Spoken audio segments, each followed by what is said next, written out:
प्यायला मिळावं असं थंडगार पाणी. आई म्हणजे घराचं मांगल्य आणि पावित्र्य, मातृत्वाचा वसा, कर्तृत्वासाठी ध्येय आणि वात्सल्याचा सागर धरणारी विश्वस्वरूप माऊली साक्षात रुक्मिणी म्हणजे आई.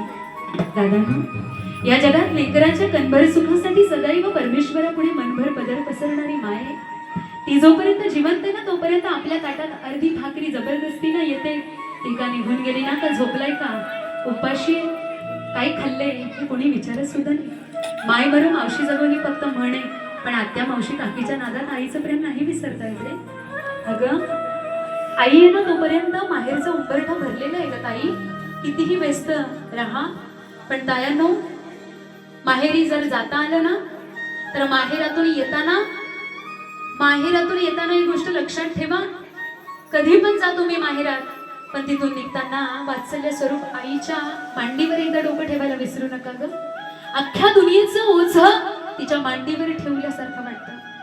जेव्हा माहेरात जाता ना तेव्हा बाबाला पाहून हृदयात कालवा होते, पण आई तिच्या डोळ्यात डोळे घालून बघण्याची हिंमत कोणत्याच लेकीची होत नाही. सगळी बॅग सावरून जेव्हा नवरा दारासमोर गाडी लावून उभा असतो ना, अगं चल लवकर निघ, उशीर होतोय, माझं काही राहिलंय का म्हणून कुटुंबळत तिची पावलं पुन्हा माहेरच्या उंबरठ्याआड येतात. हातात घेतलेली पर्स पिशव्या तिथेच टाकून ती पुन्हा एकदा उंबरठ्याच्या आड जाते आणि पाहते माझं काही राहिलंय का. तिचं काही राहिलेलं नसतं ग. काही न्यायला येते लेक माहेरा, तांदळाच्या गोणी, पापड, मिरगुंडी, आपलं सामान, बापाचे काही गोष्टी, भावाचे पैसे नाही न्यायला येत लेक माहेरा. लेक माहेरात पाहायला येते बाबाचं वात्सल्य, आईचं मातृत्व आणि भावाचा जिव्हाळा, वहिनीचं प्रेम पाहायला लेक माहेरात येते. काय राहिलेलं असतं लेकीचं, उंबरठ्याच्या आड घुटमळणारी तिची पावलं.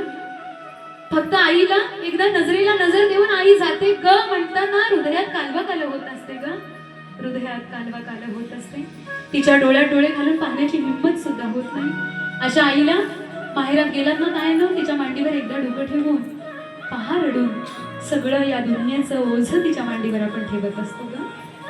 सगळं ओझं हलकं झाल्यासारखं वाटत असतं. दादांनो, भले तुमच्याही डोक्यावरचे केस पिकले असतील, पण आई जिवंत असेल ना, गेल्यानंतर पंचपक्वानाचं ताट भरून नाही चालत दादा. जिवंतपणीच विचारा आईला कोणत्या ब्रँडेडची साडी आणू. आई, दोघं आई बाबा असतील तर आई गजरा आणू का, कोणता पदार्थ तुला खायला आवडतो ग, हे आई जिवंत असतानाच विचारा दादांनो. गेल्यानंतर काही उपयोग नाही. म्हणून सगळं तीर्थांची आधुरी, जी एका माता पितरे तयांच्या सेवेसी किर शरीरे लोण कीजे, माय बाप केवळ काशी तेने नभावे तीर्थासी, पुंडलिक काय केले परब्रह्म उभे. भगवंताची सेवा, त्या सेवेचं पुण्य आई वडिलांच्या सेवेत आहे. जिवंत असताना आई बाबाची कदर करा दादांनो, त्यांचा आदर करा, त्यांना पूजा. तीर्थाला जाण्याचं पुण्य आई वडिलांच्या सेवेत आपल्याला नक्कीच मिळतं. जिवंत असतानाच त्यांना स्वर्ग सुखाचा आनंद द्या. आई बाबांच्या समोर मुलगा आणि मुलगी एकत्र आली ना, घर भरल्यासारखं वाटतं. आईला भूक सुद्धा नाही लागत ग. आई म्हणते माझ्या समोर जेवायला बस. पोरगी बरी आहे का फोनवर म्हटल्यानंतर आवाज जर तिचा असा तुटक आला ना तर म्हणते सांग मला काय झालंय. लेकीच्या आवाजावरून आई ओळखत असते, सगळा काही अंदाज लावत असते. या जगाच्या पाठीवर आई निघून गेली ना की सगळं जग पोरक्या झाल्यासारखं वाटतं रे दादांनो. डोंगरा आड गेलेला सूर्य नव्यानं पुन्हा दिसतो, पण माती आड गेलेली आई मात्र नव्याने नाही दिसत दादा, नव्यानं नाही दिसत. म्हणून कवीनं लिहावं,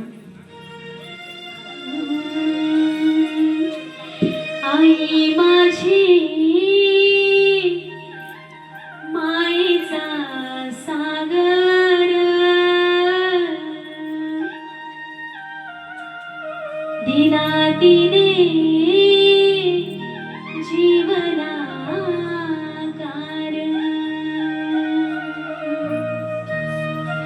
आई माझी मायेचा सागर, दिला तिने जीवनाकार.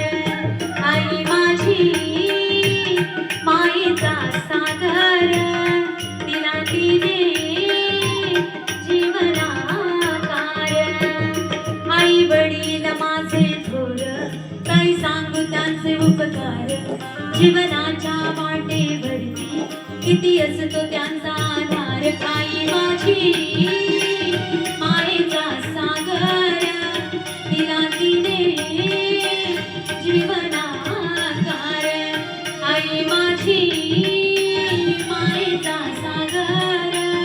दिला तिने जीवनाकार.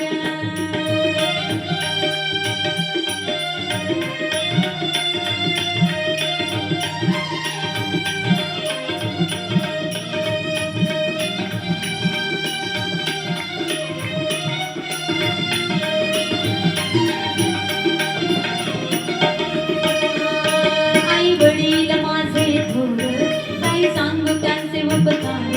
जीवनाच्या वाटेवरती किती असतो त्यांचा आधार. आई माझी मायेचा सागर, जीवनाकार. आई माझी मायेचा सागर, दिला तिने